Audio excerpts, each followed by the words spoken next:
G'day team, today we'll be going over my Second World War Tobruk impression. This is my impression of what a standard Australian infantryman, usually a private, would have carried at the Battle of Tobruk. I'm pretty happy with it. I'd like to say it's about 80 to 90% complete. Other 10% are items I want to get that I haven't got yet, or items that they don't reproduce, so it's a bit harder for me to get them because I don't want to wear originals. So we'll start off with the top, we'll go around and then we'll move down. So up the top we have the standard Australian KD uniform. So this one has the two pockets on the top and the three buttons down the front, sorry. So you've got the top button and the two other buttons. Moving down we also have the standard pants with the buckle belts with the two straps here. They come across just like that. Moving down, we have the Australian slouch hat. Now, usually, as you would have seen in the previous footage, the brim's down, but you do see the off chance cases where it is up, but just for the ease of room for all my stuff, I've decided to put it up there. Now, the interesting thing here is with the hat band, it is one of the World War I ones. The main difference is that in World War II, I had the pleated puggaree that is still used today with a mix of 7 and 5 folds. I'm not entirely sure on how that works because I've seen examples of it having 5 folds and I've seen examples having 7 folds. I've got a dated one of both, so it's I'm sort of just playing with fire a bit there. But at Tobruk you do see a mix of both of the pleated puggarees as well as the standard puggaree. So that one I'm just decided to go with that one because that's the one I do see most common though. It does have the chin strap and all, as you would have seen in the video. Moving across, we've got standard boots. These ones do need a bit of a wash because I did use them recently. But these are just standard boots. Now, World War II boots, that in Australia, we don't have people who reproduce World War II Australian boots. So this is also for my late war impression. However, in the early stage of the war, seeing as that Tobruk was around 1941, these boots were used, and these were World War I Australian boots. They were pretty much just reissued to the AIF, as well as obviously being remade more recently. These ones I got from Lawrence Ordnance as well as the slouch hat. But yeah, I'm pretty happy with them. I've worn them a few times. They're good solid boots. It gives me a head start on a World War I impression that I'm eventually going to do once I get around to it.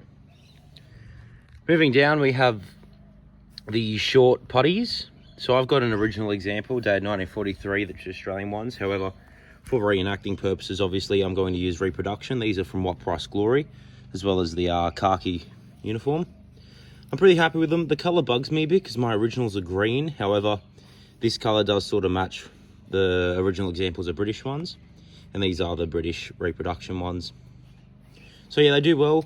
They do tend to wear and tear a bit. Like here, the threads start coming, they start unwinding. So you just got to be careful with them. But I'm pretty happy with it.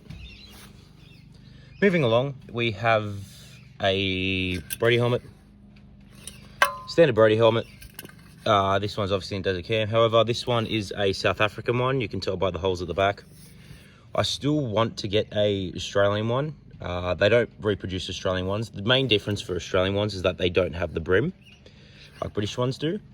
And all the things I see are often relic condition, or they're painted for the Pacific, which is fair enough because all of these helmets were reused in the Pacific for Australians.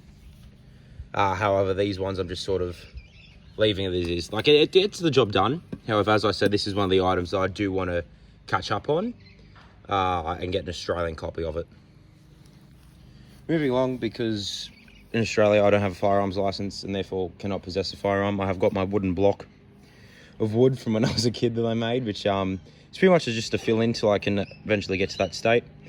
But I do have a breech cover here from What Price Glory as well, which sort of hides the insane farb that's where the breech is, which is just different painted bits of wood.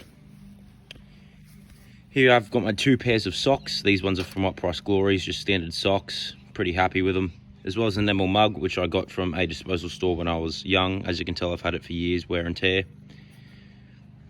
Looks good for a display piece though. We then have a set of mess tins. These are reproduction I got off eBay when I was younger. And they do the job well, and they're pretty accurate to my period set that I have in my collection. as well as I do have the service number and bag here. So this is my great-grandfather's service number. So I use that as my service number, so to speak, with everything that I write down, just to pay a bit of homage to his service. Moving on, we've got the small pack, and we're about to go into all the contents that would be in the small pack. That includes these ones, apart from the ones I'd be wearing. We also have the shell dressing. This one's a British reproduction, as well as the field dressing, which is a British reproduction. It is very interesting though, because you do have the writing, and I do have a 1943 dated example of one of these, but it's Australian. Which obviously for any reenacting or displays I'm going to do, I'm going to have it displayed. However, I wouldn't use it in a reenactment environment just because it is original. So yeah, small pack, pretty standard. I do believe this has been blancoed at one stage, just the colour difference on the inside. Now, I understand fading and stuff, but this one has a much more of a green tinge compared to what the inside and what my other large pack looks like, which we'll get to later. But yeah, just the standard small pack. Here is an interesting piece that I made. So a lot of the stuff that we're getting to in terms of personal equipment and stuff up here is stuff I've made personally in my own spare time, just because I'm bored. But this is a Tobruk Truth reproduction that I've made.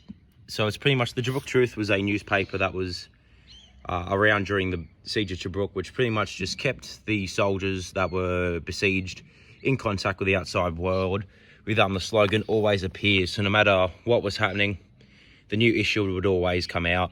So this one's a Saturday the 14th of June 1941 example, and I have a typewriter, so I've typed this all up, and as you can see, I've made a mistake at the bottom with the lines. However, I'm pretty happy with it, and it's an interesting piece that not many people seem to have, and I think it's a nice touch in terms of a small little personal bit that a soldier would have carried. Moving on to personal hygiene. So obviously we've got the wash roll here. This is an original example, which I got off of a bloke from Facebook. So a lot of these bits and pieces I've gotten all over the shop. But I've got a shaving brush, which is from Soldier of Fortune in the United Kingdom. Mirror, which came with the wash roll, which is stamped Department of Defence there. As you can see, I'm filming on my phone.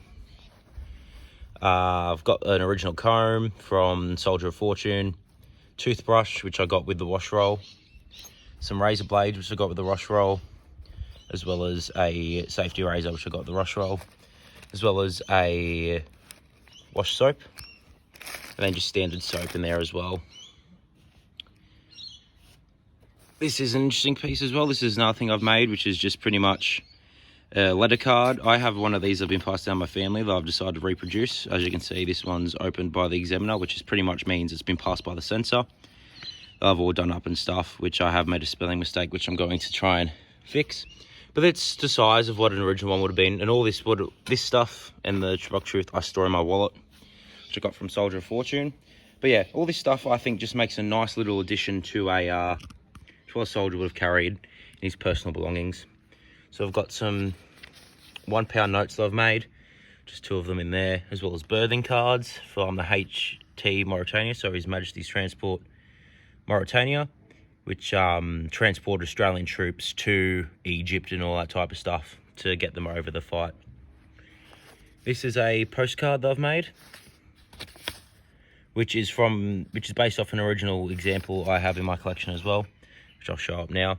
But yeah, it's a nice little humorous thing that was done to encourage morale, raise morale, I should say, and it's a very interesting piece. Now I've got 2 original uniform brushes. So we've got the boot brush on top, which I believe is dated 1939. I don't know if it'll come in there, but just there, 1939. And then we've got a uniform brush, which doesn't appear to have a date. Yeah, I can't find a date on it, but it came together. Got that one off eBay, pretty happy with it. Then we've got a hand towel, which is from What Price Glory as well. What Price Glory or Soldier of Fortune? There was one of those 2 places, which is pretty good, pretty happy with it. And this is a jackknife, which is original, which I got from one of my friends in WA. I've also then got a housewife sewing kit. Pretty simple, buttons, extra thread, all that type of stuff. This one's original, Again, another thing I've got from my friend in WA who's been really helpful with all this stuff. It's got some original needles and stuff in there as well. And some just AMF buttons, all that type of stuff. Then up the top, got the sweater. Now, it's an interesting piece, the sweater, because I have seen it being issued to Australian troops in photographs, and I have seen a few photos of Australian soldiers wearing it. However, it doesn't seem to be a largely seen piece. But yeah, I got that one from What Price Glory. Just an interesting little piece. That.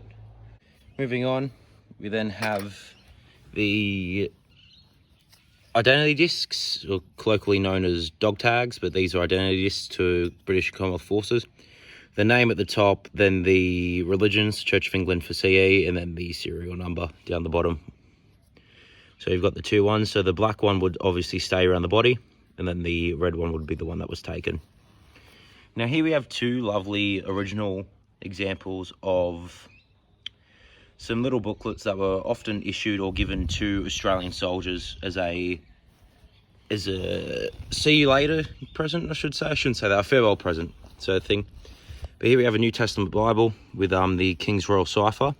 This one is dated 1940 from Perth. And often this was given to troops as a thank you type thing. It's pretty much given to the king, or a message from the king and stuff. And it's just the New Testament Bible. It's got some Bible passages that are highlighted, all that type of stuff. But I really like it. I got that one off eBay. Really happy with it. And I think it's very interesting because you don't see a lot of these. You see them around every now and again, but you do see them, and I would believe that a soldier would have carried these. Now this one, I've got no actual evidence, so to speak, that this one was carried in battle. However, I do keep this one here as a just an interesting, and it's good for displays. But this is the Australian Soldier's Pocketbook, which was issued by the Australian Comforts Fund to Australian soldiers. And it's pretty much just got all these interesting things on it. You get different variations throughout the war, but it's got like English to Arabic, English to Japanese, English to German translations, first aid, so as you can see there, perfect timing. Then it's got like little tables with different ranks and facts about Australia for abroad, all that type of stuff. It's a really interesting piece, and they're much desired by collectors due to those reasons, as it definitely does paint a picture of how Australia wanted to be seen during the war. So this one is a jerkin. This one's dated 1944. And now you do see photos of Australian soldiers wearing this at Tobruk, but again, it's one of those things where it's not 100% common, but it's not uncommon. And this one just fills in until I'm able to get a reproduction greatcoat, which I'm yet to find a good reproduction of. But there is one I'm looking at from a company in India. But yeah, you do see these worn because obviously in the desert it does get cold at night, and around the winter months it can get very cold. So a lot of warm weather gear was used. So you often see greatcoats. However, this one's just a jerkin, which were used. I'll pull up some photos of these being used. However, it's just to fill in until I can get a greatcoat.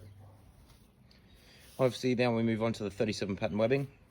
So we've got the standard belt, 2 universal pouches or Bren pouches, braces, the canteen with the skeleton canteen holder.